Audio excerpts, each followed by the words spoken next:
I was born at the Robert B. Greene Hospital in San Antonio, and on May the 8th, 1920.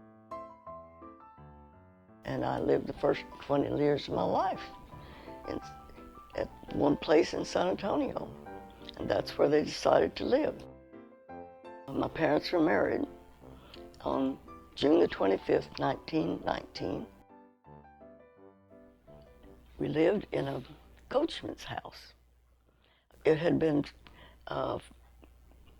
built, I think, by refugees, you might call it, from Mexico, because the name was Chabot. But there was a large, big house on the corner, and the coach house where we lived, was at the very back of the property. And it was a limestone house. I always thought it was adobe plastered over, and actually very warm because the walls were quite thick. And we had a front porch, sleeping porch, which had sunk gradually into the ground till it was almost ground level. We had a friend who lived in the second story two friends lived up there in the second story of the big house. And one in the middle of the night, the woman was calling out across the yard, Mrs. Gleiser, get up, get up. And finally my mother heard her, and she reached over the side of the bed, and there was water. And they had to get out, and my father carried me on his shoulders and supported my mother while we made it over to the stairs to get up to this neighbor's apartment. And it really hit my mother hard, was losing so much. But they had this big bookcase storage unit on the sleeping porch. And so everything in that storage part was lost. We had the books. I still had the books. But my mother used to show me, when I was little, several little pieces of her wedding dress that she'd rescued. We lived in this house.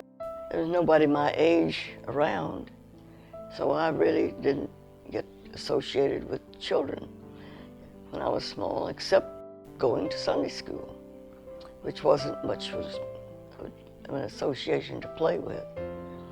And I had to entertain myself. In 1926, I finally had playmates. 2 children moved in the fourplex. 2 children moved in an apartment above us that had been built above us. And 1 girl moved in across the street from me. So I had children to play with.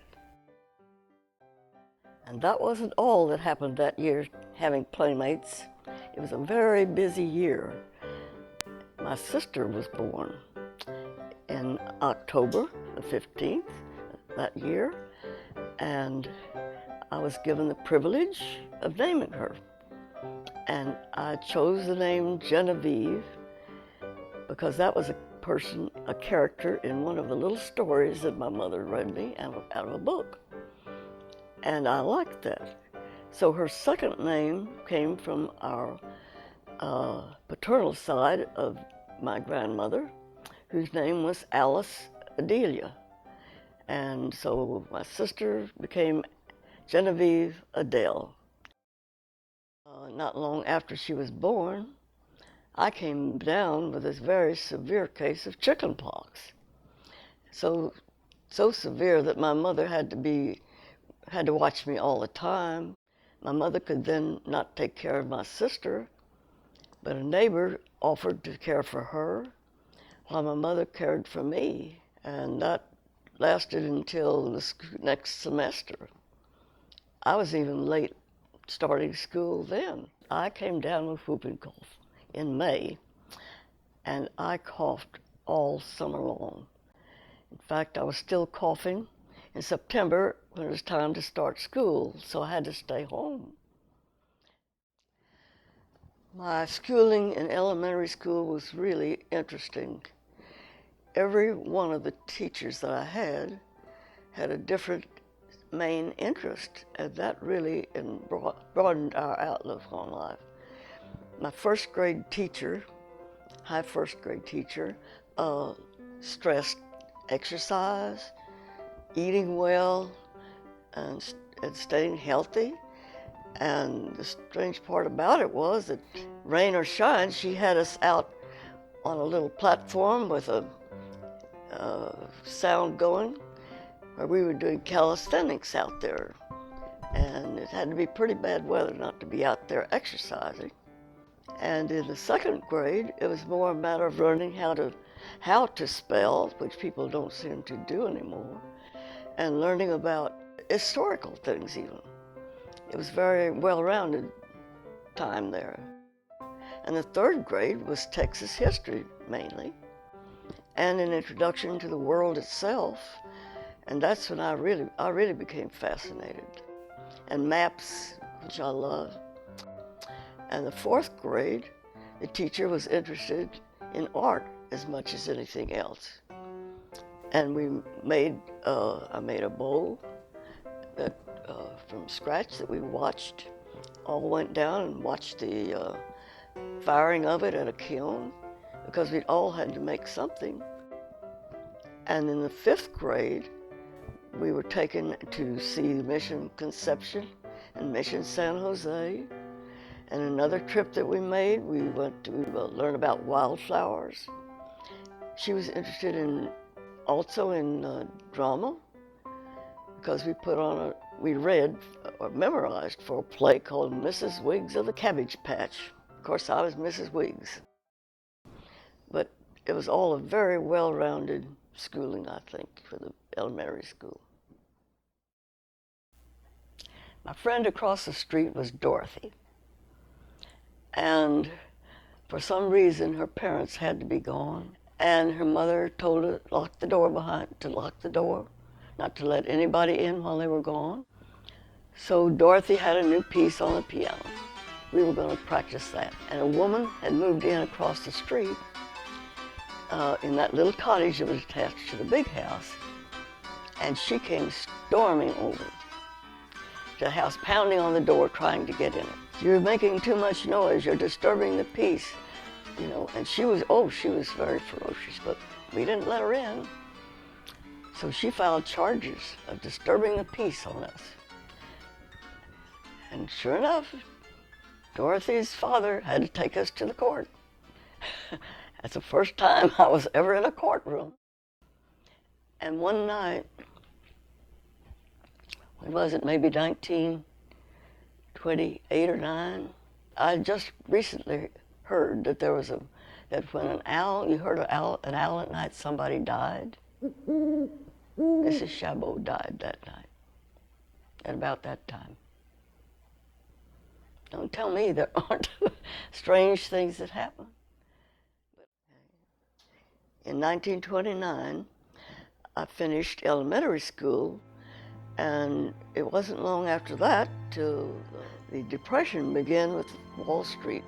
It really didn't set in suddenly, it was gradual.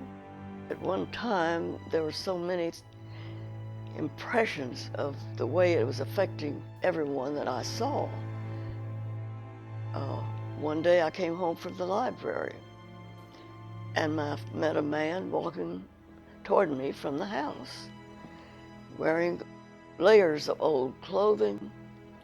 And when I went inside, I learned that my mother fed men who rode the rails. The railroad station wasn't far away, and she would give them a sandwich of bread and bologna, which is about all we had. And another time, a woman would visit with my mother. She came from the hills west of San Antonio, and she bought clothing or household items from people, and she would never accept anything for nothing. She paid a nickel for every item, and then she would go back to the cedar chopper camp and sell them there for a little profit. When I was a junior in high school, the Spanish teacher invited me to go to the state fair with her and a friend, another teacher. That teacher would also invite a student. And so we went, I don't know, it was just maybe a weekend. I can't remember that. But they took us to the fair and left us on our own. And so we wandered all over the place, saw everything, loved the historical displays, the archives that we saw, and ran across bleachers at the stadium that was there. Then Cotton Bowl was a pretty small thing in those days, and wooden bleachers. And down below we realized the fan dancer was performing. That was Sally Rand, the famous fan dancer. But we ran on past. And when we had gone through Austin on the way, I had the teacher stop, and I went into the main building and got a schedule for classes for the university. And that would give me an idea of what was offered at the university and how to make contacts, how to arrange for tuition or anything else. And that was very helpful to me and for the future. High school, several times the German teacher was sick, and I'd walk into the classroom and there would be a note on the blackboard that I was teaching the same lesson they'd had the day before. After high school, I was going to go to junior college because it was completely correlated with UT in classes for 2 years. But the problem was I didn't have any money, so I applied. I heard about a scholarship, $25 scholarship, to go to junior college, for which I applied. There was another student whose mother was extremely pushy, who decided her daughter deserved it. It wasn't a matter of affording it, she deserved it. She was from the north side of town, the affluent part of town. And I learned later that she'd even called on my mother to convince my mother that I was not be able to go to junior college because I didn't have any clothes to wear. Well, she didn't know that my father's cousin in in Chicago, where she was a professor, sent me clothes that she was through with. And then I had them altered to fit me. I got the scholarship. Anyway, if I would go to summer school and learn to type, I had a job in the office. That would be an NYA job at 25 cents an hour. So I went to summer school for 6 weeks. Crash course.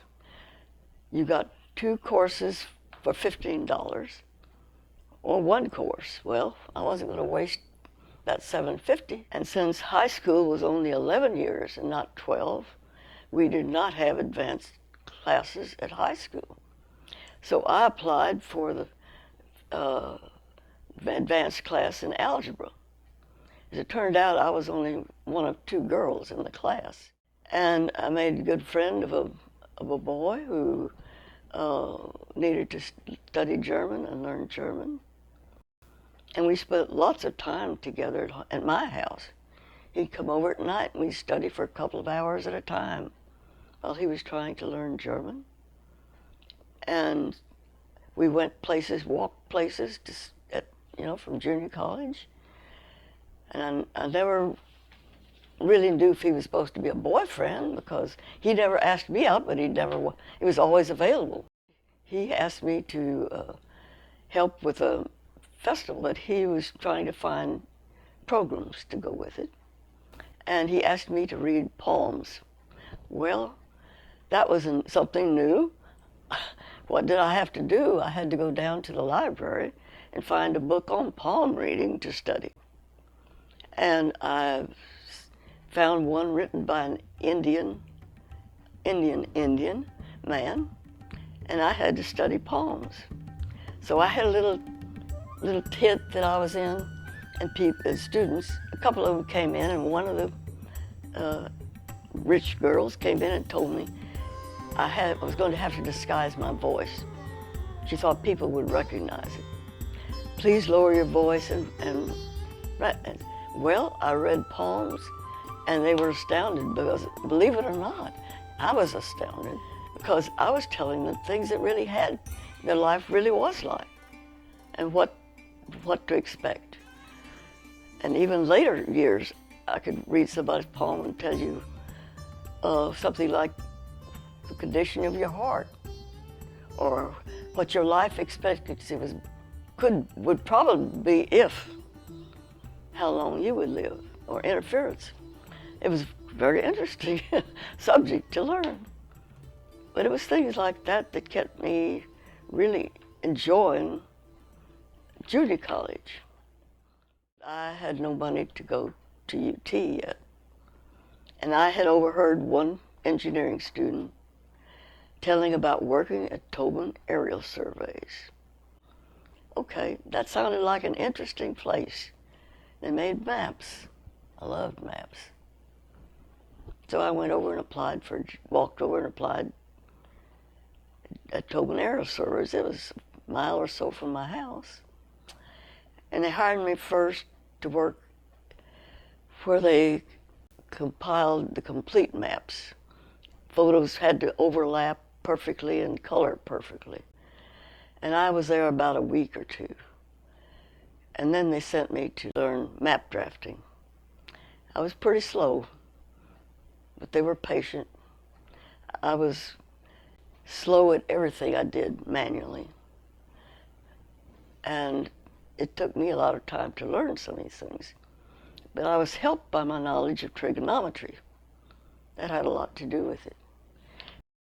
And worked there for from the end of junior college through the summer, through a year, full year, and part of this next summer before I went to UT to save enough money to be able to register at UT and stay in a dormitory and learn a trade that I really loved.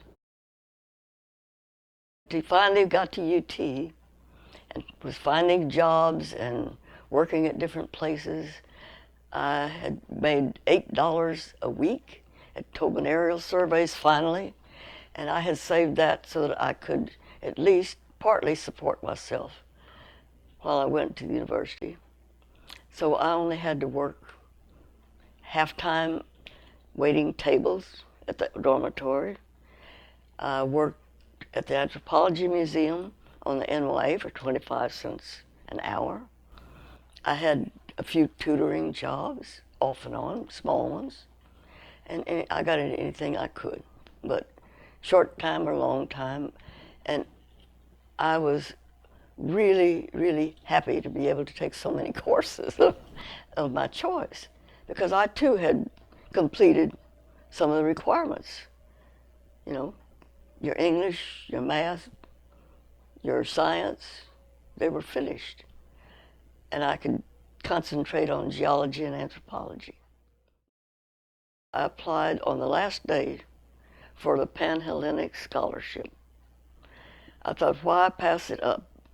This is the last day. I went in. Well, they had, luckily it wasn't like a line, that was the last day. And I went in and I had a brief interview with a couple of professors, and I was asked if you're majoring in anthropology, how does that affect you and your beliefs? Do you believe in evolution or not? I believe that God created everything, and I believe in evolution of everything. I don't remember how I worded it. And they smiled, and I think that did it. I was more open-minded than they had thought I would be. Well, as it turned out, there was evidently another person that they had, so we each got our $150 scholarship, which was pretty nice. That was when pay was low anyway. I allowed myself 1 hour for dating. And I had a pretty steady boyfriend for most of the first year I was there, although I dated some others too. But I always allowed the last hour before sign-in for a date, and we had a drugstore over a block or so away. It had a dance floor above it with a jukebox. The last 6 weeks or 2 months, I never got more than 4 hours sleep. I'll show you that I saved my one geology book, and you'll have to see that to understand what it was like not to have computers. The last year I was in UT, which was 41, 42, was very different from any they'd had at the university. There was a naval ROTC unit there, and it had quite a few people in it, in it, but people wanted to do something in the war. They had to join. They didn't have their degrees, but they wanted to fight and protect the United States. Well, originally, of course, we were only in the war with Japan, but we had this unit that eventually went to Europe, but most of them left. That left us with the lowest enrollment we'd ever had up to then. When I was in high school taking German, about 1936 or 37, I can't remember which, the teacher had a list of students in Germany who wanted to correspond with American students. And I took one of the names and started corresponding with a girl who lived in Regensburg. And we carried on a fairly constant correspondence. And I really enjoyed writing to her, and this continued until about probably 1940. And I'm not really sure, it could have been 39. And I received a letter from her. There was stamped with 2 big stamps from the Wehrmacht. And that meant the armed forces. And my mother said, don't write to her again, because they'll be here investigating us, which is true. Now, they were doing things like that. That was during the war in Europe. And so I didn't write to her again. But her last letter had told me that she was being transferred to Berlin to take some special sort of job. And I have no idea what happened to her, but just after that was when we started the extensive bombing of Berlin. Before I graduated from the university in 1942, the chairman of the geology department gave me the first interview from a company for hiring. I took it because I wanted to get out of school and start making money, and supporting myself, and learning, getting more experiences. So I took it. And the job was in Alice, Texas, as I believe, an associate or assistant geologist in a very small company, small office there. After I'd been there for a week or 2, they wanted to send me out in the field to take well readings. I didn't know how to drive. That was a shock to them, but I hadn't thought about that. It never occurred to me. So every evening we'd meet at the boarding house to eat, people who worked in Alice. I'd been there eating several weeks when a boy asked me out. Well, it turned out to be Charlie Tolbert, and it was taking a laboring job for the summer at Alice as they were constructing an airport there. And 5 weeks later, we decided to get married. And he said we'd have to wait until his birthday. So we waited and got married on September the 5th.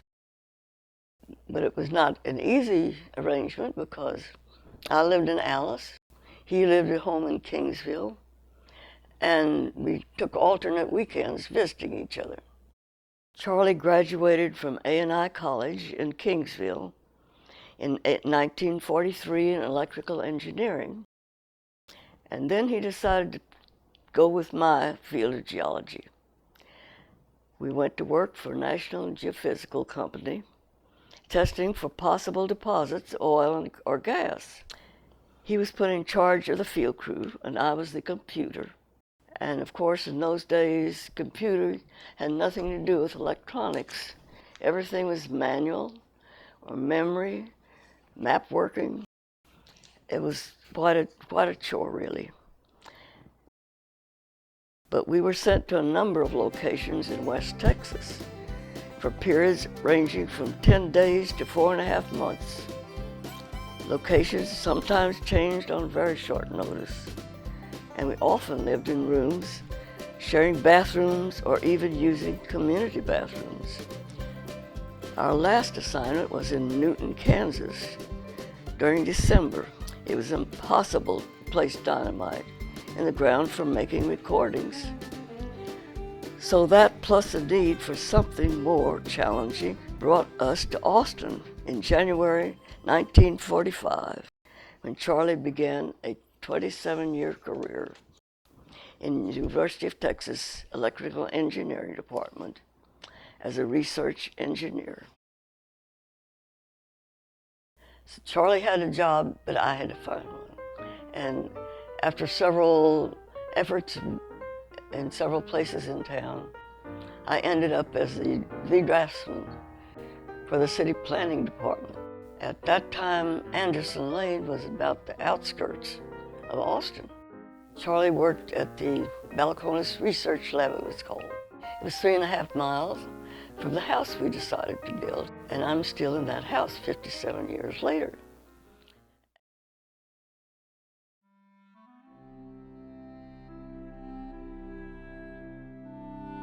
After they were married, my parents joined Madison Square Presbyterian Church, which at that time was the farthest south Northern Presbyterian Church in Texas. It wasn't long before I was baptized in that church too. And then when I was about 11 years old, I was made a member of the church by taking confirmation classes. About 1940, we had a very nice, rather large group of young people who met every Sunday evening at the church. Actually, 3 of the members became ministers, 2 Presbyterian and 1 Methodist. I knew a girl at the dormitory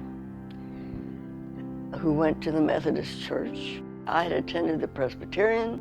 I had attended the Methodist church at that time. But Dr. Heinsohn was a long-time minister there. He had been a lawyer first before he became a minister, a very intellectual, liberal type of minister. I enjoyed the sermons, but the minister at the Presbyterian church was completely boring.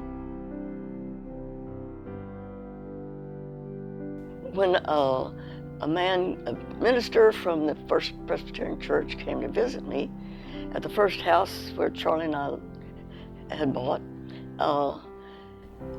he was recruiting people to become members of an outlying church, the mission church that he wanted to organize in our part of Austin, which was around Allendale. And his son and Charlie worked together out at Balcones Research Lab. And that's the way he found out about me. So he came to visit me to interest me in becoming a member of that church. That he was bringing about 5 families who had volunteered to be organizational in working with a mission church. And I agreed to go. It was 1952, I believe. And Allendale was just really was just the end of the world to these people.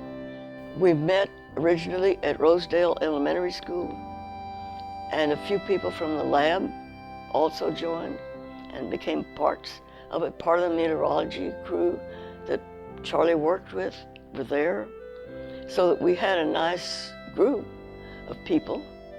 And we didn't need to have a location, a larger building to meet in, so we had to think about finding a location and undergoing a building of a church. And the final decision was made to locate a church on Laird Drive just off of Koenig Lane. That was a big discussion, and I had a big fight with them, I guess. I wouldn't call it a fight, big argument with them, because we had an opportunity to buy the triangle where Burnett Road forks off from Burnett Lane. And we had the opportunity to buy a good piece of that for a very low price. But no one agreed with me, I think, because it was too far to drive.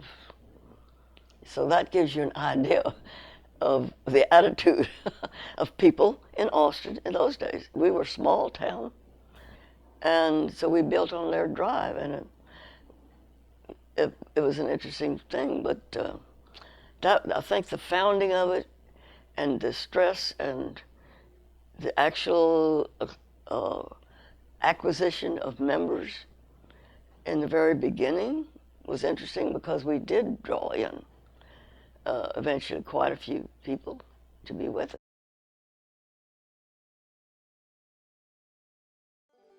When I was 13 or 14, I used to check out books on travel, and mostly, and I just loved to go in the summer, get up early in the morning, 7 o'clock, get outside, climb up on the top, the corrugated tin roof of a storage house next to us.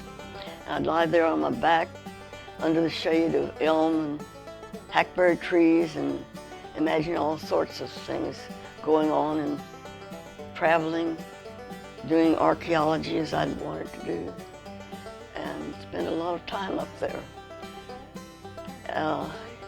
So it was pretty interesting to me and relaxing.